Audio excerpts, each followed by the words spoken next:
آیا تلفن رو با خود به حاجتخانه بردن درست است؟ زیرا که در او قرآن است. درسته.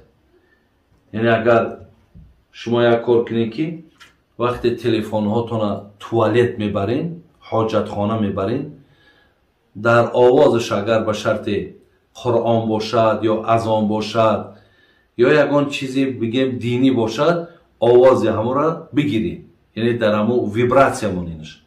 یا اینکه اگر در همین مقصد بگیم که صورت بالاش نام الله باشد یا نام پیامبر باشد یا قرآن باشد، همین هم از بالای صورت تلفناتون بگیرید.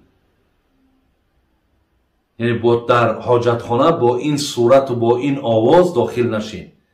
لیکن اگر این صورت و آواز نباشد، مثل یک نفری که حافظ کلی قرآنه، همین حافظای کلی قرآن حاجتخانه میروند کو. برای همین این هم مثل همونا هست، هیچی باکی نداره. فقط حرکت کنیم برادرها. بسیاری مردم هم میبینی در زبانکاشون همین آیت های قرآن هم میمونه. نمانه، لازم نیست برادرای عزیز. در داخل اتوبوس ها، مشروطه ها، در کوچه ها تلفناتون صدای بلند، در این مسجد نماز خواندیم با صدای بلند نشیده های اسلامی میمونن دیگر.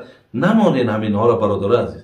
همه یگان آوازه که 100 دقیقه همین تلفن همونین بسته. بسیار ذوق داری برای گوش کردن چیزی که از دین هست، او را علایده در یک جای بشی و گوش که برای خودت، برای دیگرها نگذاری.